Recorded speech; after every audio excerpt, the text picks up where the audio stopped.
Bienvenidos un lunes más al podcast de A Bote Pronto, el programa donde repasamos toda la actualidad del fútbol español y en este caso la vuelta de la Liga. Ya sabéis que veníamos de un parón de selecciones y la Liga ha vuelto por todo lo alto con una pelea por el liderato que se aprieta todavía más gracias a la Giraldeta, al Celta de Claudio Giraldez, que sigue sorprendiendo y pegando fuerte ante los grandes. Por abajo también se han movido bastante las cosas con un Valencia y un Getafe que empiezan poco a poco a salir del hoyo con dos victorias muy importantes y además un emotivo, muy emotivo homenaje a las víctimas de la Dana en Valencia. Tuvimos, por supuesto, como colofón de este fin de semana, un derbi vasco que volvió a ganar el Athletic en San Mamés y que ya veremos si no inicia lo que podría ser o se atisba como una crisis en la Real Sociedad de Imanol después de declaraciones cruzadas entre él y su capitán y líder Mikel Oyarzábal. Para comentar todo esto en un fin de semana tenso, polémico, con muchísimo fútbol, tengo a mi lado a Paula Carbonell y Javier Nacher. ¿Cómo estamos, muchachos? ¿Qué pasa, chavales? ¿Cómo estamos? Muy bien, oye, un podcast más, otra semana. Un día más, un día menos, ¿no? ¿Puedo comentar una mini anécdota? Sí, por Uy. favor. Ayer, ya sabéis que hago partidos de Primera Federación, Vale. comenté un partido en el que juega el hermano de Carlos Vicente. Si no me falla la memoria, David Vicente, que juega en el Murcia. Clavaos es poco. O sea, Sí. literalmente vi el nombre y dije, puede que sea el hermano de Carlos Vicente. Fui a ver la foto, clavado. Futbolísticamente, Lateral derecho también. recorrido, velocidad. Sí, increíble. O sea, bueno, pues. Una obra de la naturaleza haciendo dos clones. Esta Está es- la oveja Dolly y Son los gemelos, hermanos Vicente. entiendo. Esta Hombre, es, tienen cara. es tienen muy cara. de Peter Lim la de decir, me quedo con el hermano malo. Y ahora de repente lo ficha el valenciano.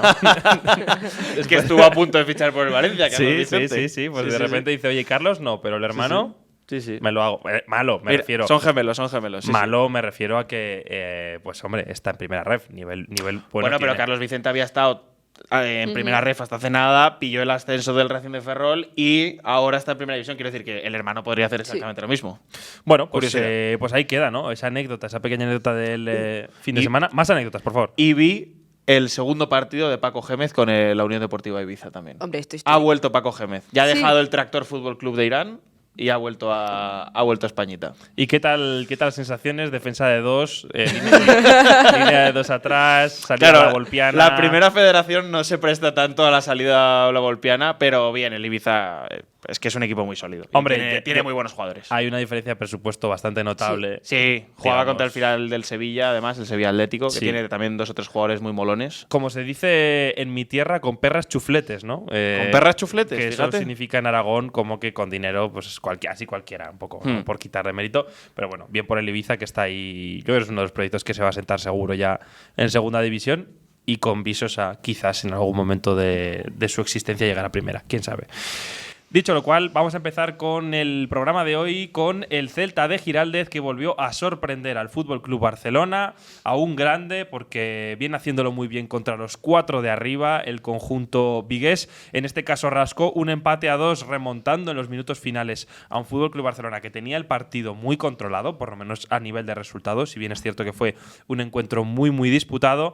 Y este empate ha provocado que de nuevo las cosas por arriba vuelvan a, bueno, pues un poco igualarse, porque ahora mismo el Madrid con un partido menos podría, si gana ese partido pendiente, quedarse a un solo punto del FC Barcelona.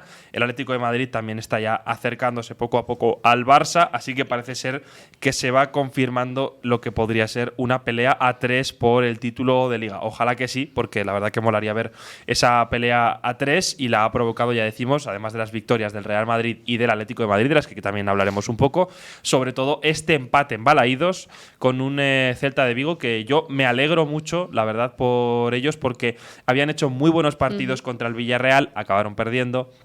Muy buen partido contra el Atlético de Madrid, acabaron perdiendo.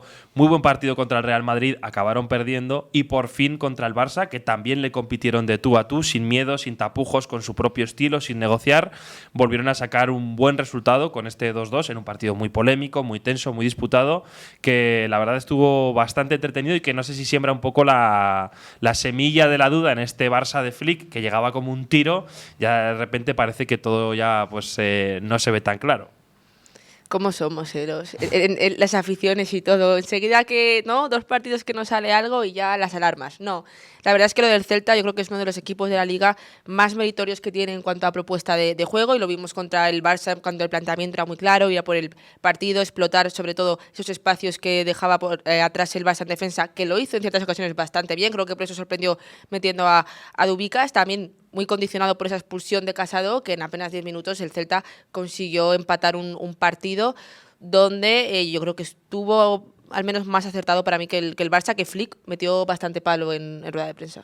De hecho, Flick en rueda de prensa dijo algo así como que ningún futbolista del Barça había tenido su mejor partido y que todos estarían de acuerdo con que había que mejorar la versión colectiva del equipo. No obstante, es un Barça que, ya decimos, pese a las dificultades, se plantó con 2-0 y tuvo con ese 2-0 un palo de Rafinha para haber certificado el 3-0, que hubiera sido ya definitivo.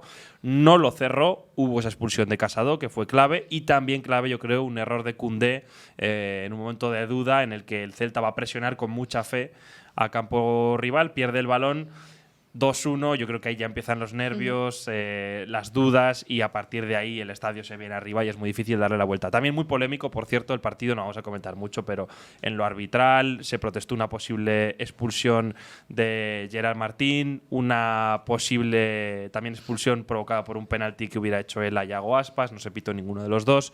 Yago Aspas estuvo muy enfadado todo el partido con el arbitraje, haciendo muchos gestos, pero no obstante, en lo futbolístico, ¿tú también tienes la sensación, Nacher, de que el Celta fue mejor que el Barça? Bueno, por lo menos que no fue inferior. Yo creo que lo hemos comentado antes. Yo creo que no, en ningún momento el Barça dominó el partido, lo tuvo tranquilo, lo tuvo en su ritmo.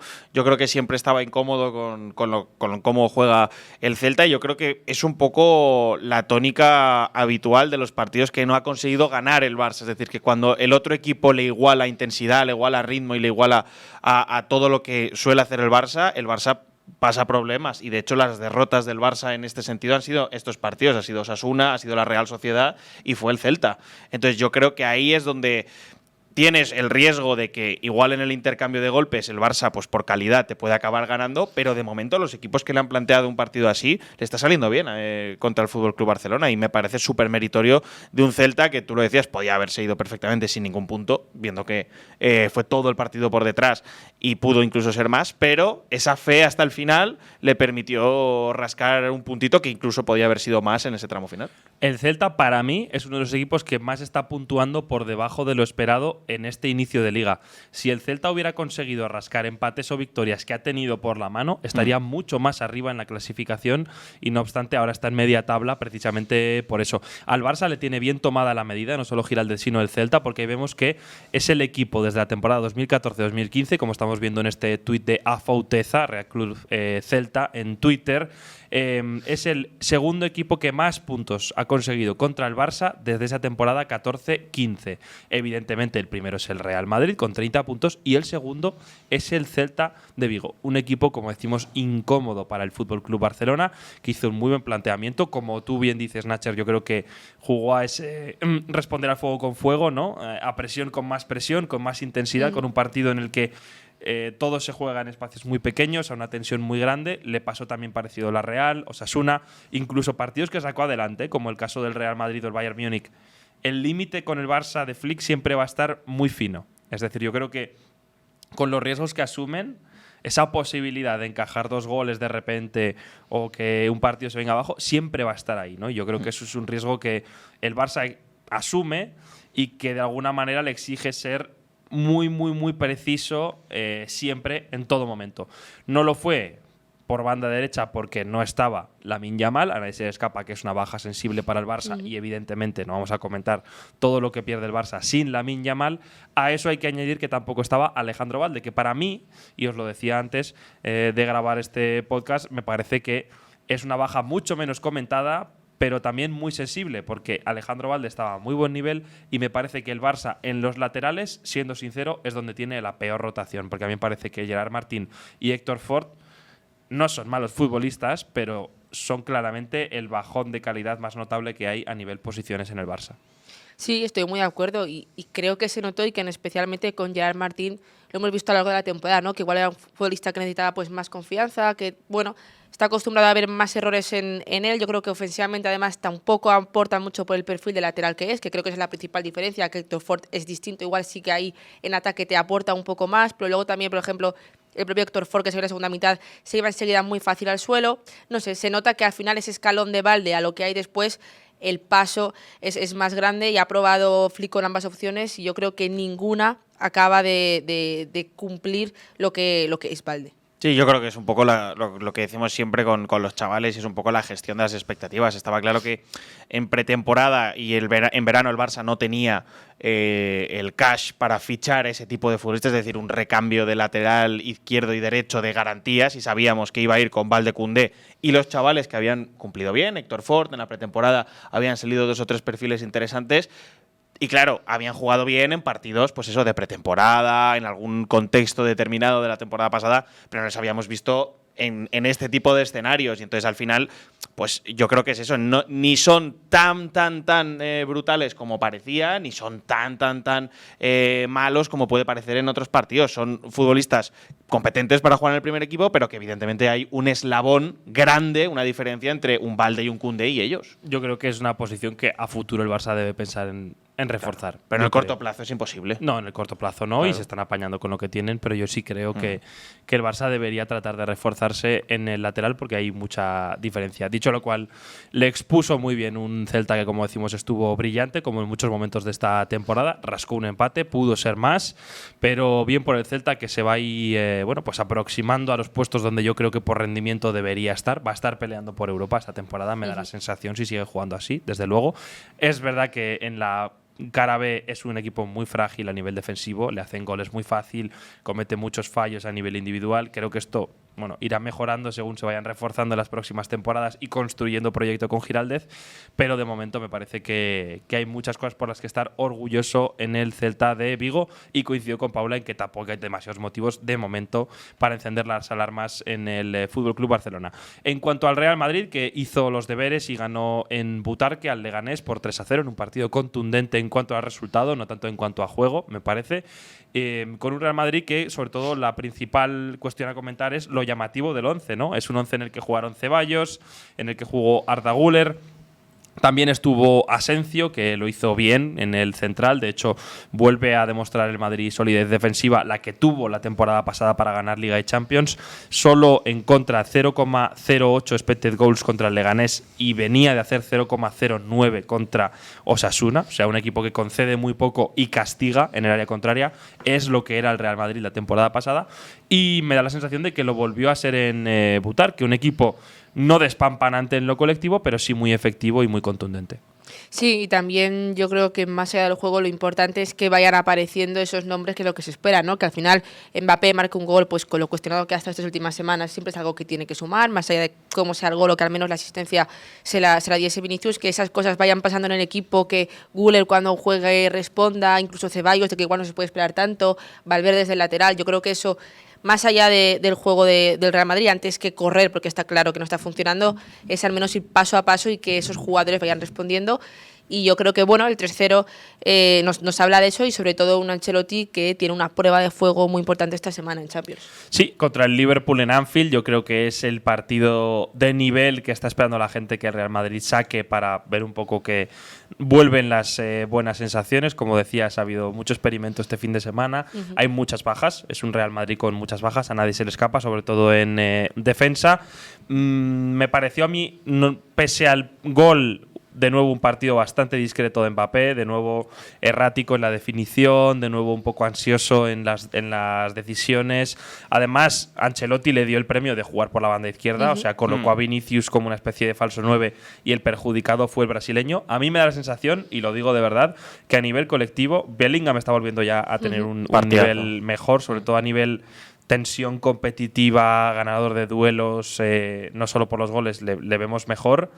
Y me parece que el único que veo brillante o excelente en el Real Madrid es Vinicius. Me da la sensación de que el único que está realmente a un nivel, decir, genera todos los partidos 2-3 ocasiones de gol claras, es Vinicius. El resto están a un nivel solvente que, pues para el Madrid es suficiente a estar a un punto casi del Barça si gana el partido pendiente que tienen contra el Valencia. Es que yo creo que hay que perderle ya el miedo a decir que Vinicius es mejor futbolista ahora mismo que Kylian Mbappé. Y no, bueno, yo no tengo ningún miedo a decirlo. no, o sea, pero sí que parece que hay un cierto miedo. O sea, quiero decir, Lo es. creo que es el único futbolista que, como tú decías, es brillante ahora mismo en el Real Madrid y que en lo que va de temporada no hay un solo argumento, o sea, no hay una sola característica del juego o del futbolista en el que digas Mbappé está siendo mejor que Vinicius. No hay ninguna. Y ayer Vinicius juega de delantero. Y juega bien. Lo hace mejor. Y sí, juega bien. Entonces, yo creo que ya no es cuestión de, no, hay que probar a Mbappé por la izquierda para potenciarlo. No, el mejor futbolista ahora mismo es Vinicius y es el que tienes que potenciar. Y yo creo que Pero- Ancelotti ayer hizo una prueba. Podemos decir que le ha salido bien porque gana el partido. Pero yo no tengo dudas que en un partido D a la hora H va a volver a poner a Vinicius en la izquierda. Yo no Sí, tengo o sea, dudas. Ancelotti en rueda de prensa sí que es verdad que argumentó que puso a Mbappé por izquierda porque Vinicius venía, y a Mbappé sí por izquierda porque Vinicius venía más cansado y que era menos esfuerzo físico, pero la realidad es que ahora mismo Vinicius es mejor tanto por banda como de delantero que Mbappé. Es mejor igual, futbolista. Da igual donde lo Sí, pongas. sí. Entonces, en esas dos a mí me parece que está ahora mismo por encima. Ahora, yo sí que creo que la opción de plantearse poner a Vinicius por dentro y a Mbappé por izquierda no era tan descabellado. Quiero decir, sí No, que no. es- podemos hablar de un tema de jerarquías, pero al final lo que tiene que primar para mí es lo colectivo. Y si en lo colectivo te va a funcionar mejor poner a Vinicius por dentro y a Mbappé en la izquierda, no sé, no me parece mala idea probarlo y para mí Ancelotti ha tardado bastante en hacerlo. También, por cierto, clave un poco más la implicación defensiva de algunos futbolistas. De hecho, es en el gol de Mbappé causado por un robo en casi área contraria, al que van a presionar Güler, Vinicius, precisamente está muy bien en el robo, creo que el propio Bellingham. Me parece que hay una activación de ciertos futbolistas que muchas veces lo hablábamos, ya no es cuestión de formaciones, ya no es cuestión de pizarra, sino también es un poco cuestión de que haya más implicación en lo colectivo de algunos futbolistas que no pueden simplemente borrarse cuando toca defender. En general, bien el Madrid. No me disgustó, por cierto, el experimento de Valverde de lateral derecho. Cuidado con jugar bien de posiciones que no son la tuya, porque luego te quedas. Va a jugar ahí. Va a jugar Luego ahí te en quedas. Anfield seguro y seguro. bueno. Pero como- lo hizo bien. Es que, claro, te da una alternativa interesante porque lo que antes llegaba a una posición que te limitaba, ahora de repente tienes a un lateral derecho que, entre comillas, va sobrado, ¿no? De repente, cuando antes llegaba el balón al Sí. lateral derecho, problemas, porque si te aprietan igual pierdes el balón.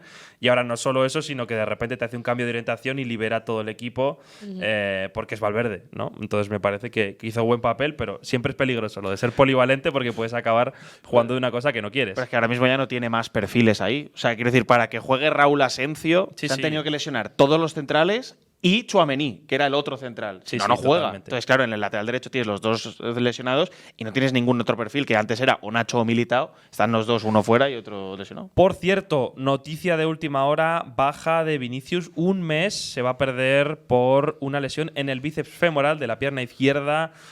Decíamos que Ancelotti le había colocado delantero para precisamente evitar la sobrecarga y darle un poquito de descanso después del parón internacional. No ha sido suficiente, de nuevo otra víctima un poco del calendario tan sobrecargado que hay en la actualidad, y se perderá ese duelo clave contra el Liverpool. Le vienen partidos importantes al Real Madrid, también juega contra el Athletic de Valverde, equipo incómodo. El Girona. Muchísimas bajas. Es verdad que parece que el Real Madrid, con esto de cuanto más difícil, casi parece que le va mejor, Sí, sí. ¿no? Porque la temporada pasada también empezó sin porteros, sin centrales y igualmente acabó ganando la liga.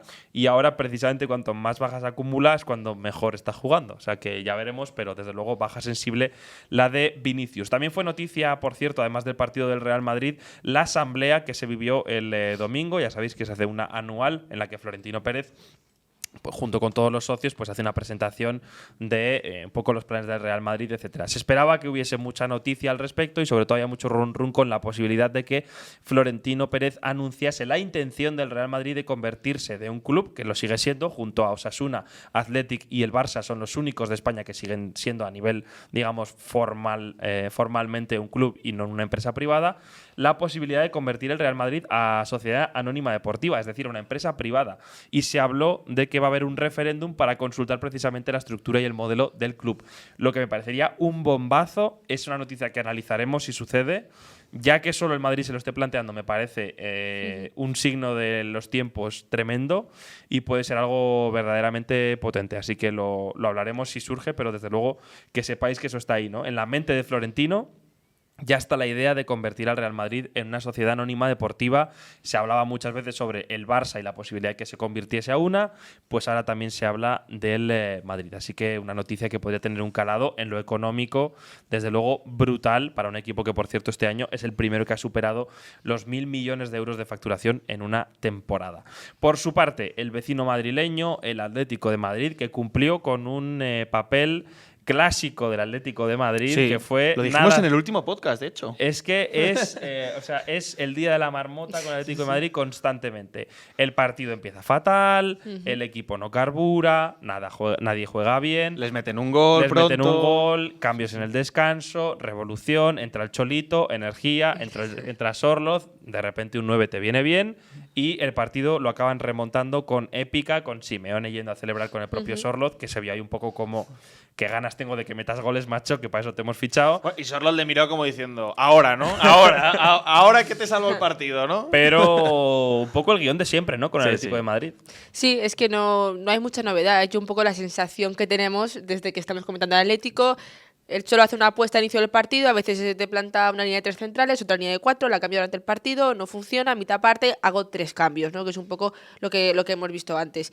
Especificó el Cholo y dijo que un poco esa celebración con Sorloz fue porque el día anterior como que había estado bastante hablando con él, haciéndole un poco entender qué es lo que esperaba de él y que al final si tienes que jugar 45 minutos son 45 y si tienes que jugar 10 tienes que hacerlo 10, ¿no? Yo creo que esto futbolistas como el Cholito lo demuestran o como el caso de Sorloz es un poco las exigencias del Cholo de un partido pues que le costó, que el Alavés ya le puso en bastantes aprietos, pero que al final acaban dando la vuelta. A veces le sale más al Cholo y a veces le sale menos. Esta sí que le funcionó. Sí, por cierto, buen papel también de Rodrigo de Paul, Sí. que estuvo protagonista en los 2 goles, dando un pase muy bueno, con un buen nivel, hay que decirlo también, ¿no? Muchas veces le caen palos cuando juega malos partidos, que han sido muchos esta temporada, pero hizo un buen papel también desde el banquillo y acabó el partido el Atlético de Madrid con esa alineación que junta a Sorloz, a Griezmann y a Julián, que yo creo que nos gustaría ver más porque es una versión del Atleti un poco más atrevida, un poco más descarada, y la energía del Cholito que le viene bien. También hay debate sobre si lo del Cholo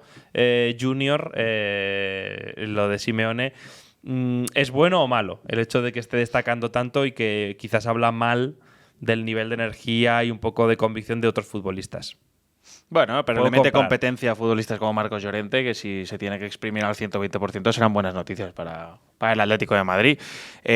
Lo dice el himno del Atleti, ¿no? Pelean como el mejor y luchan como hermanos, ¿no? Pues es a lo que se agarró un día más en su campo y acabó sacando el partido por eso. Dicho lo cual, aunque fue un poco el guión de siempre, yo creo que sí que en la primera parte, o me tuvo la de Lino, que le da el larguero y bota en la línea, que esa normalmente pues acaba dentro.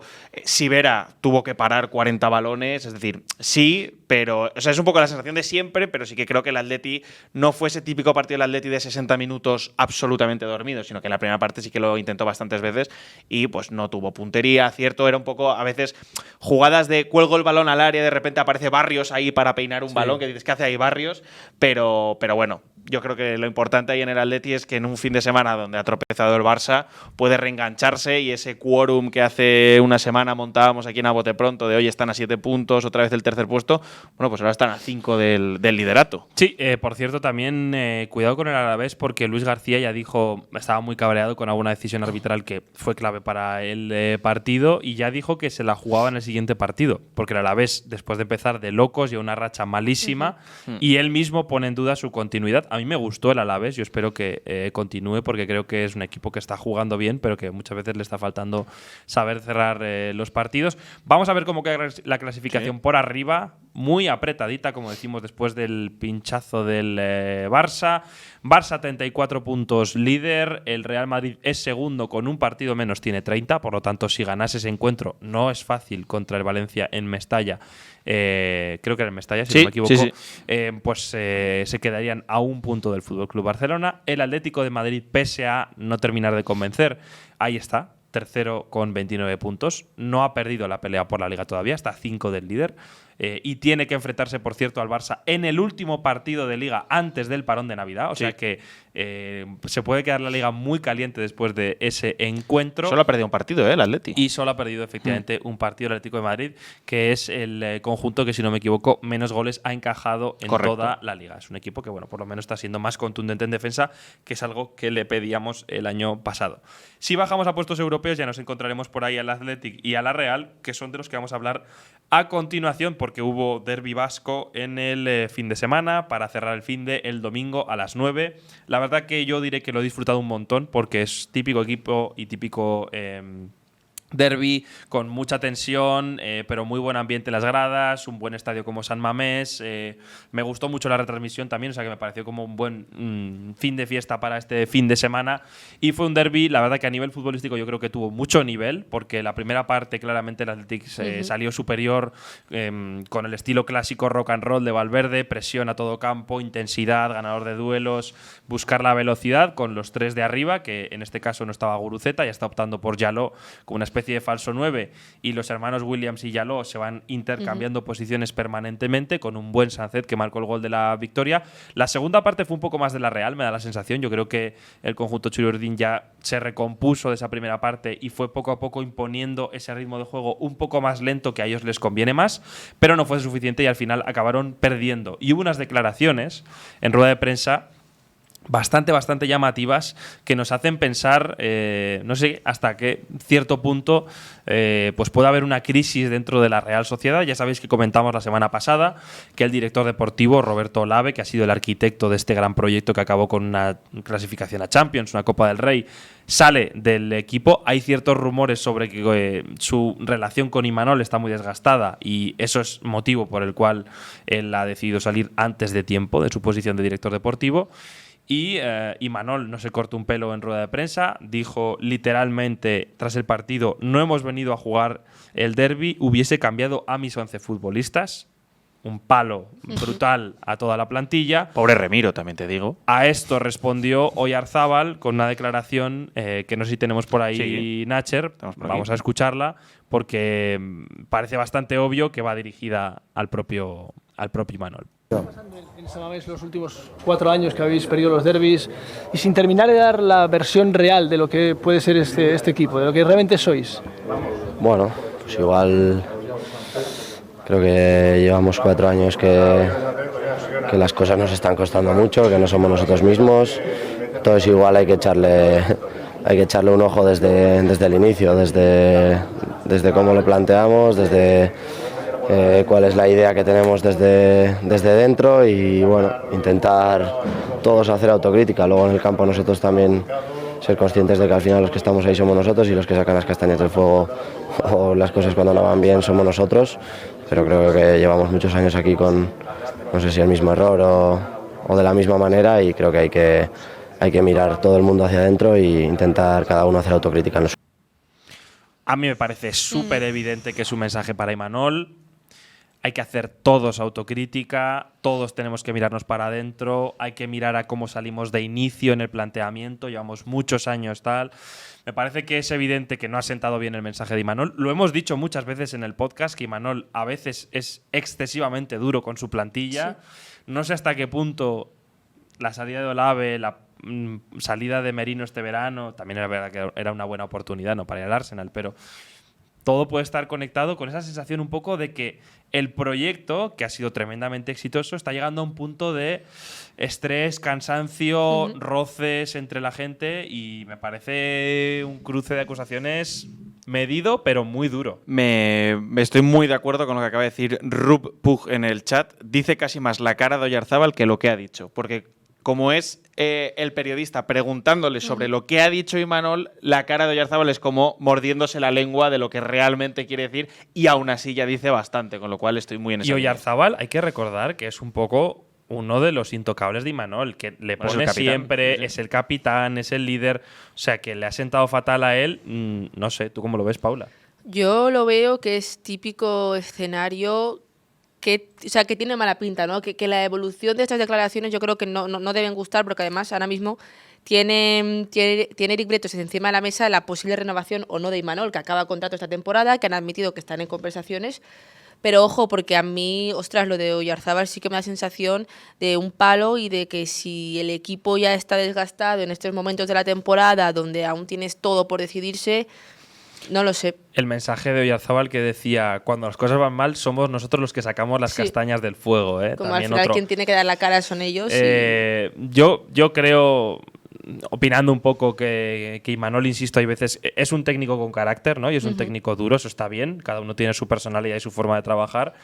Hay veces que me parece que es excesivamente duro. Recuerdo la eliminatoria el año pasado contra el Paris Saint-Germain, que destroza a Mari Traoré en rueda de prensa por un error que, bueno, pues al final es verdad que comete un error, pero yo creo que son errores, o también Take Kubo comete un error en un córner. Sí. Creo que son cosas que, bueno, hay que intentar manejar, yo creo que en privado, o hacer una mezcla, ¿no? Pues Flick, por ejemplo, este fin de semana dio un toque de atención al Barça porque siente que los jugadores lo necesitan, pero hay que saber medir cuándo es demasiado, ¿no? Y yo no sé hasta qué punto está quemando a los jugadores que siempre habían comprado mucho su mensaje, pero entiendo que el tema Sargento llega a un punto en el que a la gente le harta. Y a mí me recuerda mucho esto, unas declaraciones que hizo Guardiola cuando salió del Barça en su momento, que siempre decía esto de nos haremos daño. Me voy ahora estando en lo alto porque nos haremos daño, ¿no? Sí. Porque sentía que su tensión en la relación con Messi, con la plantilla, estaba a punto de romper, ¿no? Y me da la sensación con Imanol que no sé hasta qué punto en la Real estamos cerca de ver eso. Tiene pinta, sí, por lo que se ha visto por estas declaraciones. Yo me acuerdo que os dije hace unas semanas cuando estuve en el Reale que cuando dijeron el nombre de Imanol hubo silbidos en el campo de la Real, y yo me acuerdo que os dije, no sé si era casualidad porque en ese momento había pasado algo en el calentamiento y habían silbado, o porque era el nombre de Imanol y había silbidos. Pero claro, empiezan a pasar las jornadas y empiezas a creer que efectivamente hay un poco de quemazo. Yo creo que también Imanol muchas veces ha perdido la perspectiva, porque también pues eso llevará muchos años, pero creo que ha perdido muchas veces la perspectiva y el contexto de lo que no deja de ser la Real Sociedad. Es un poco lo que decías tú, o sea, al final señalas a Mari Traoré y a Kubo en partidos contra el PSG, que normalmente la Real Sociedad no estaría jugando contra el PSG. Entonces, es como si Michel señala a Gazzaniga el día que se traga el gol contra el PSG. Yo creo que no puedes señalarlo. O sea, claro, a mí la exigencia que le pone no me parece mala. La exigencia sí. Pero el tema sí, lo que tú decías, el señalamiento en rueda de prensa, creo que fue una acción donde Traoré se lesiona, entonces Kubo tiene que ir a cubrir la marca y hay un desentendimiento que es lo que origina el gol del PSG, algo así fue. Entonces, yo lo entiendo, pero que las salidas de tonos igual son excesivas de cara a la plantilla.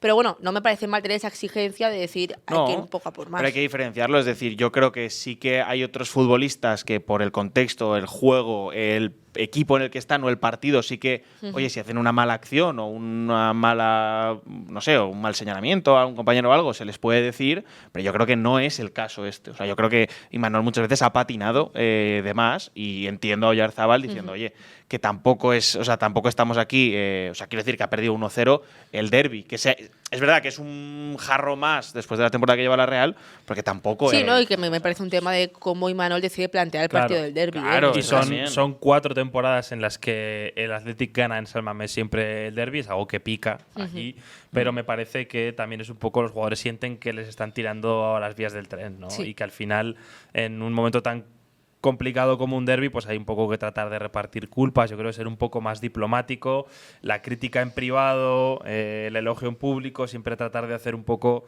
ese equilibrio, y yo creo que ahora mismo pues hay mucha tensión en la Real Sociedad. Veremos cómo se maneja esto, porque no es difícil.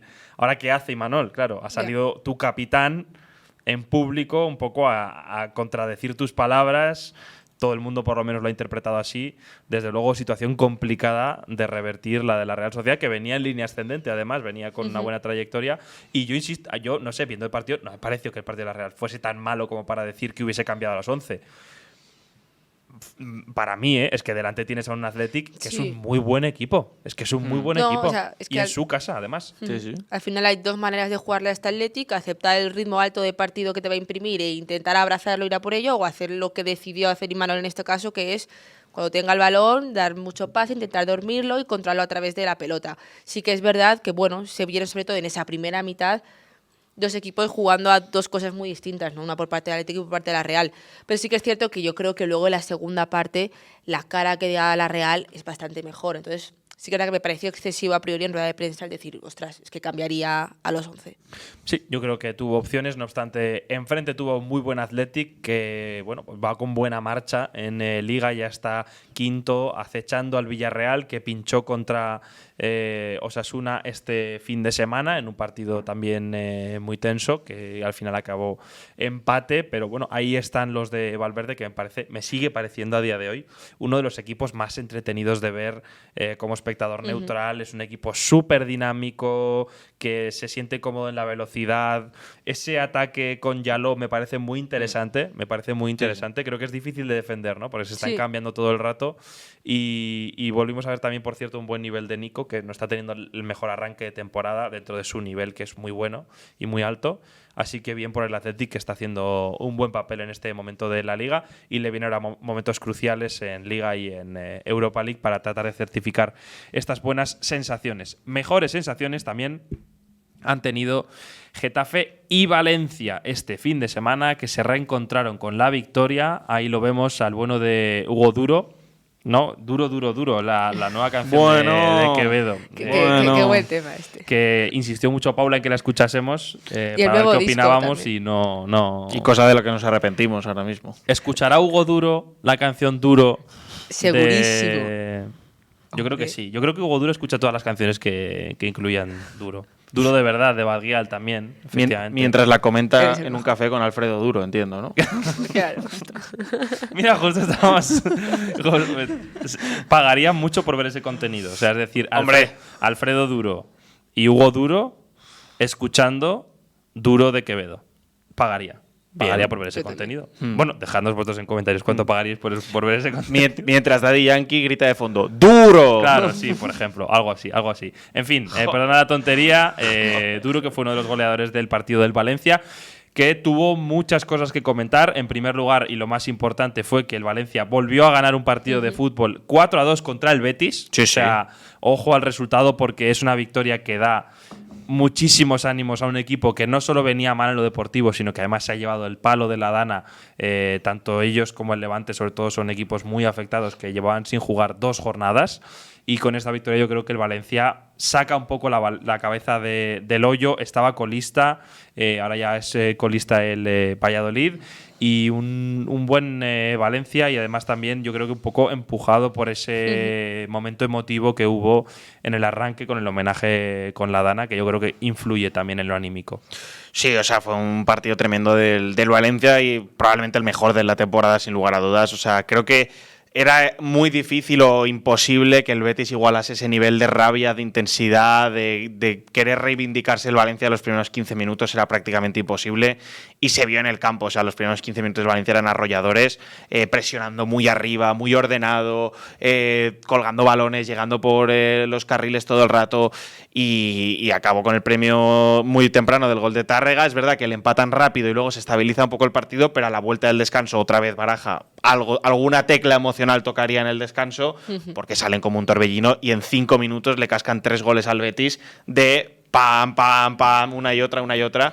Y al final, pues es lo que digo, creo que era muy difícil que el Betis, si el Valencia salía como pensábamos que podía salir de este partido, tan reivindicativo, con tantas ganas de darle este regalo a la gente tan afectada de Valencia, era imposible que el Betis pudiese igualar ese nivel de intensidad, y a poco que tuvieran acierto iba a pasar lo que parecía inevitable en este partido. Yo lo pensaba así, desde la previa. Y todo, además, sin el que para mí es claramente su mejor jugador, que es Pepelu. Hay que recordar que estaba sancionado. O sea, que me parece muy loco que le han ganado 4-2 al Betis sin Pepelu.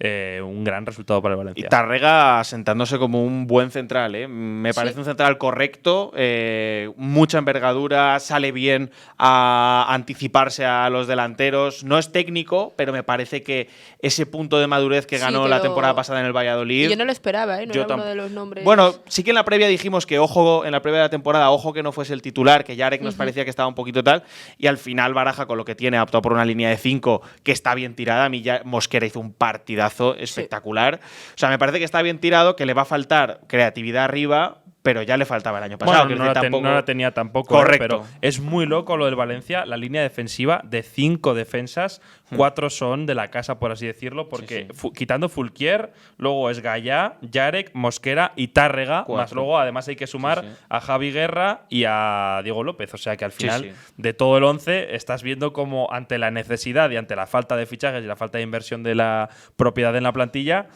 Baraga se sigue inventando gente y ahora de repente aparecen Yarek y Tárrega, que no eran habituales, y ya pasan directamente a serlo. ¿A ti qué te pareció el Valencia, Paula? Sí, no, yo creo que sobre todo una victoria y una imagen del equipo que no habíamos visto hasta ahora y que, ostras, a mí contra el Betis la verdad es que sí que es cierto que está el factor emocional, pero yo no las tenía tanto conmigo. Yo creo que a nivel de lo que es la temporada, de lo poquito que habíamos podido ver del Valencia, es más que necesaria, sobre todo con 2 partidos menos, coger oxígeno y no darlo por muerto, ¿no? Que también por sensaciones de juego, solo habían ganado, si no recuerdo, contra el Girona, y de la forma en la que vencen, que también te llevas los 3 puntos, un poco de suerte.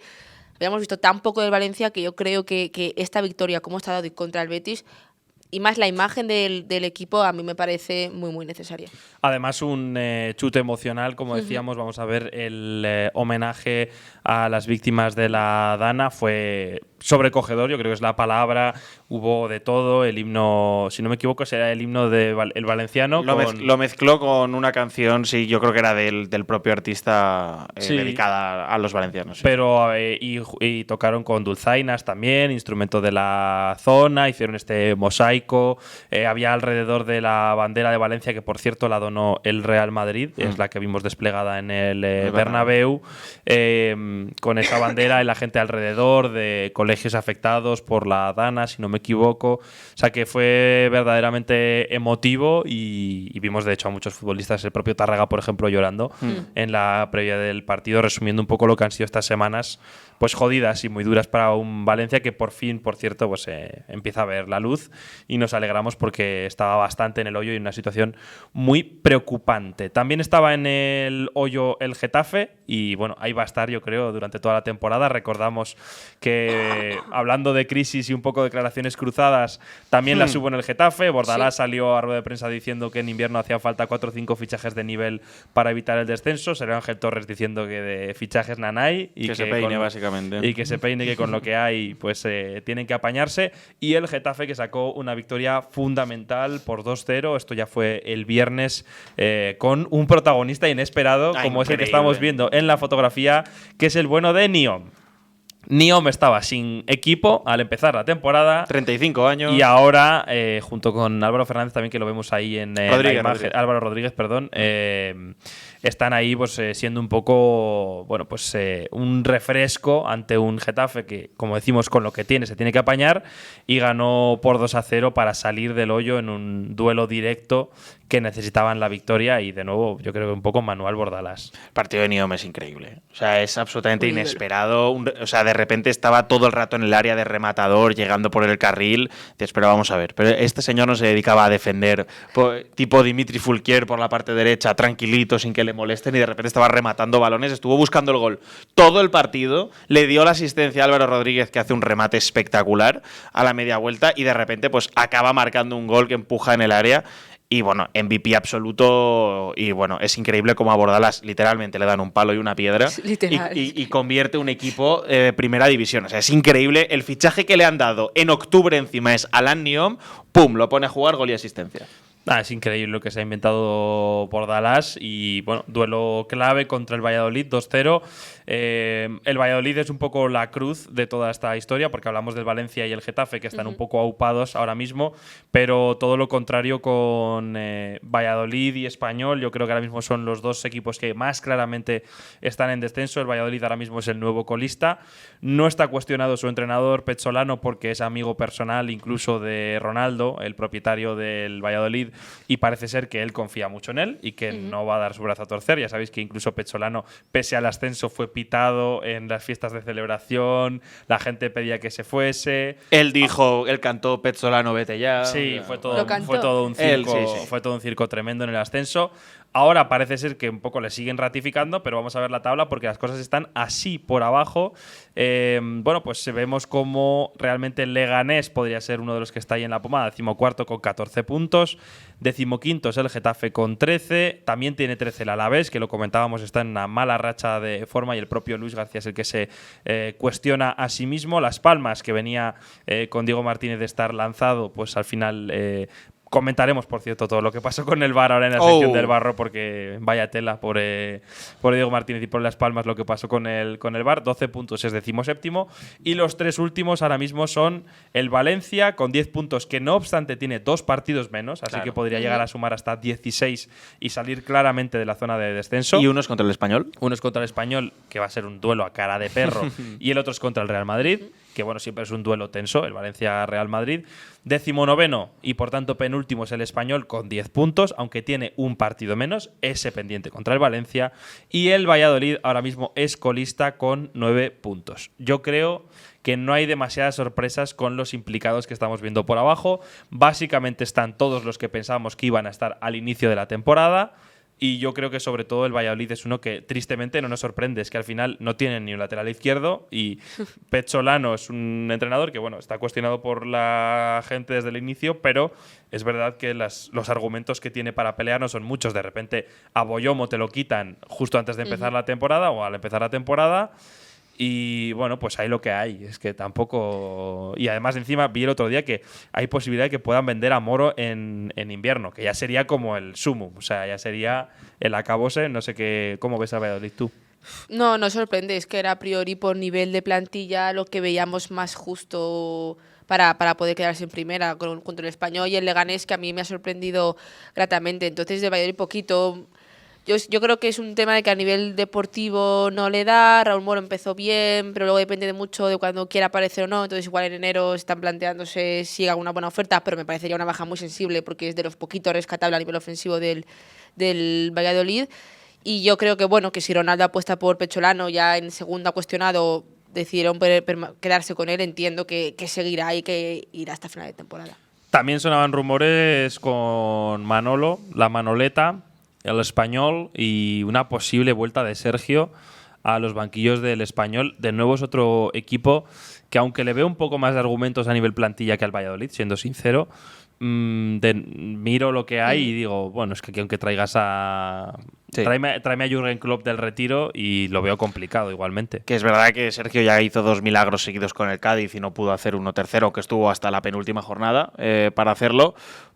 Y creo que es el entrenador que tiene sentido, es decir, conoce bien la casa y se ha dedicado a eso en los últimos años, a hacer milagros con poco con aquel Cádiz, pero sí que es verdad que ya en la pretemporada coincidíamos. De hecho, el otro día veía a los amigos de la grada del Español que el debate era si Puado tenía que ser el 9, viendo que no hay un 9. O sea, quiero decir que se han fichado a dos en verano, Chedira y Alejo Vélez, y no vale ninguno de los dos.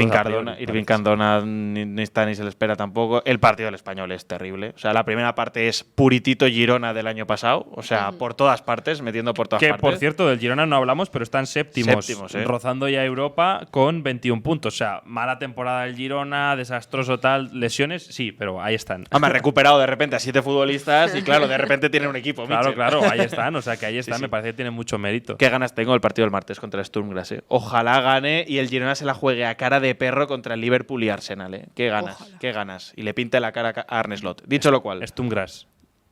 Por favor. Has hecho 0 puntos. No, ya da igual. No pintas nada. Ya da igual. O sea, no pintas nada. Ya está. Tienes un estadio, además, que ya dijimos que nada. Sí, Sturm Graz. Ya está. Todo bien. Queremos el año que viene Europa League y no, déjate de líos con la Champions, que es un jaleo. La Champions es un jaleo.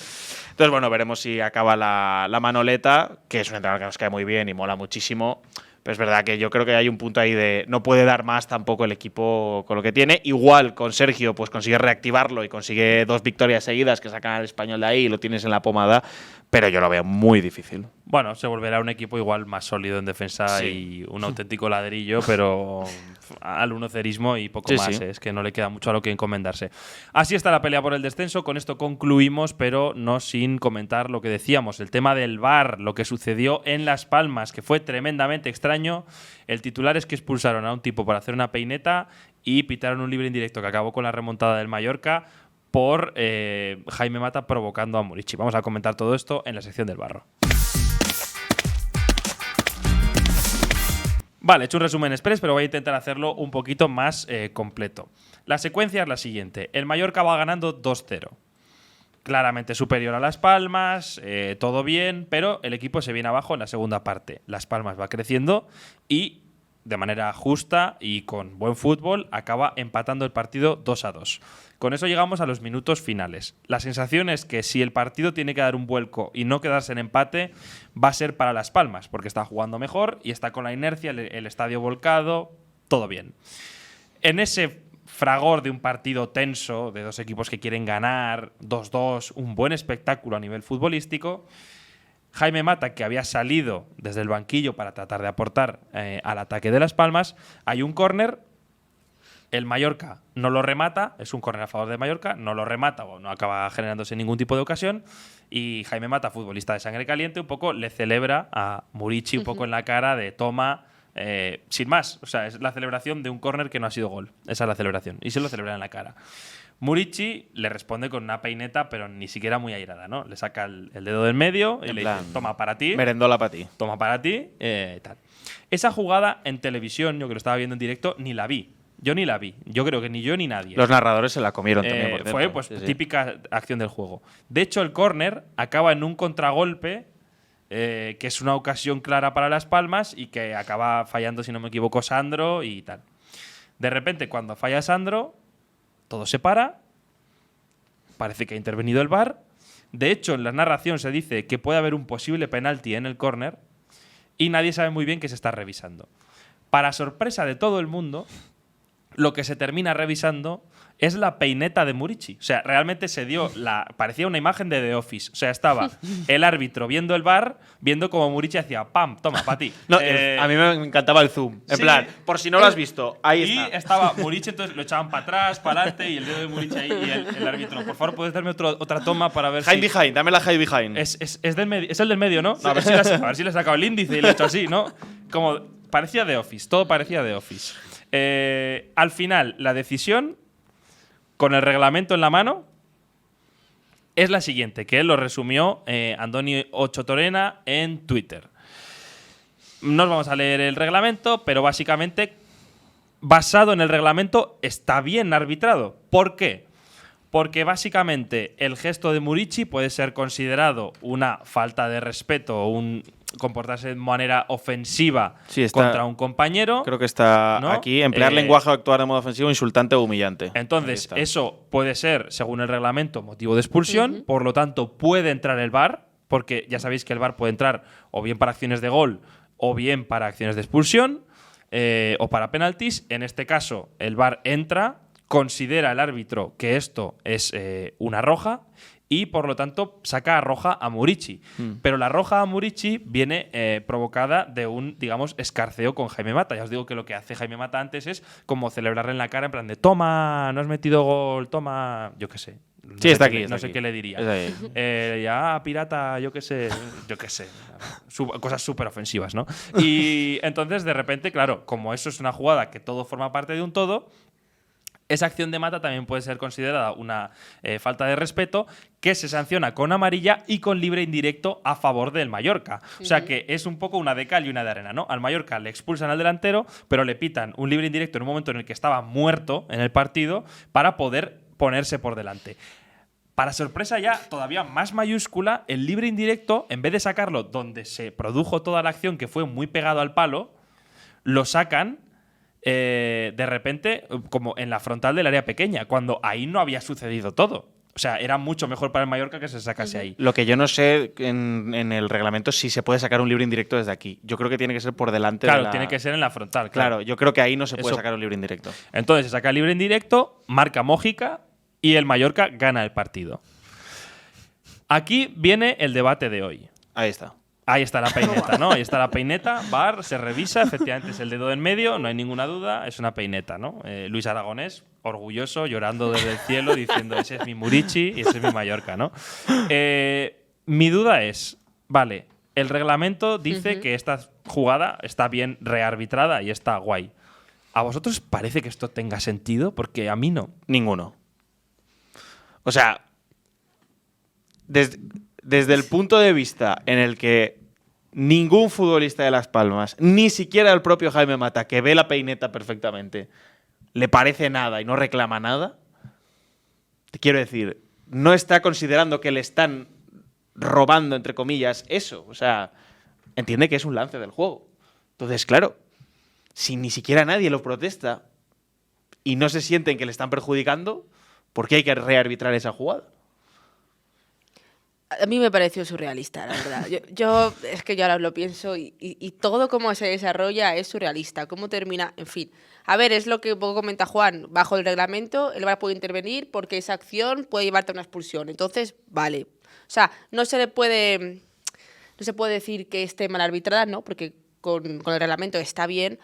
Ahora, hombre, es que este tipo de acciones tienen que pasar en los partidos. O sea, según lo que Es pone un el de- reglamento, os o sea, parece humillante, es ofensivo. un deporte- no, Es ofensivo. Es un deporte Ahora, de, como para es un expulsar deporte a de ambos, ¿no? contacto. De verdad, son lances del juego. Yo mi pregunta es, ¿en qué ayuda todo esto? Porque al final el partido iba por un claro devenir, que era la inercia de Las Palmas hacia la remontada o como mucho el empate y el Mallorca defendiendo.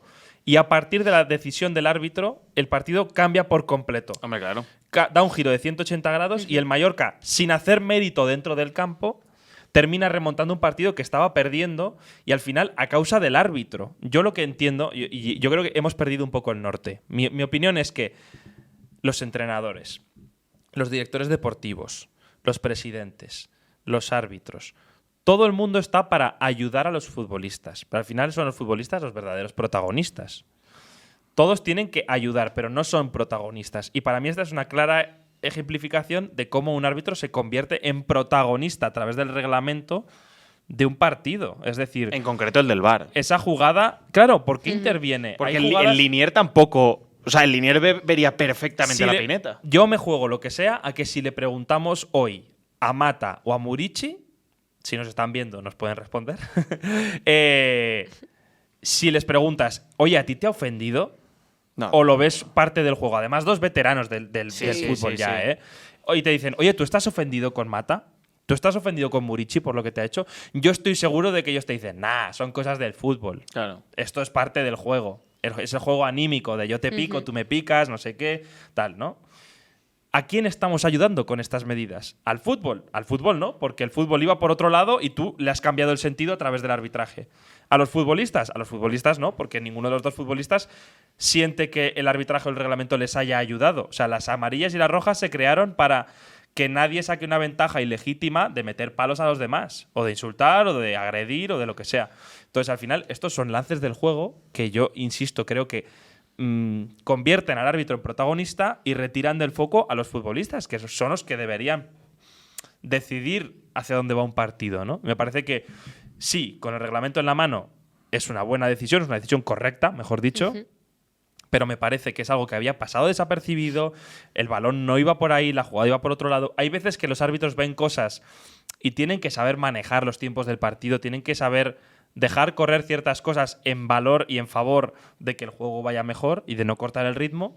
Y a mí me parece que, sinceramente, esto no ayuda a nadie. O sea, no ayuda a nadie. Solo ayuda al reglamento y a una un poco panda de burócratas que te dirán, sí, no, pero estas normas las ponemos nosotros. No tienen ningún sentido. Es que no tienen ningún sentido. No, y sobre todo también sienta un precedente muy peligroso, porque claro, ¿dónde ponemos ahora el listón de lo que es ofensivo y lo que no? Yo me acuerdo muchas veces, por ejemplo, Raillo, que se ha burlado y se le ha visto perfectamente, nunca se revisó jugadas así, centrales que también pues se les ve perfectamente los labios lo que están diciendo, es decir, ¿dónde ponemos la línea de pero esto? esto es el trash talking Claro, es que, claro. sea, forma parte del juego, no puedes quitar. Total. A mí me gusta, o sea, yo creo que es importante que se coman la cabeza los unos a los otros, que Claro. se digan cosas, que se piquen, que forma parte del juego. Hombre, es que por lo que ha pasado en Las Palmas, por ejemplo, a Sergio Herrera de Osasuna lo hubieran expulsado 40 veces. O sea, 40 veces. Sí, Entonces, no sé. claro, yo no entiendo. Y, por ejemplo, nos decía Javi Folgueira, y por un escupitajo estaría bien que entrase. ¿Dónde ponemos el listón?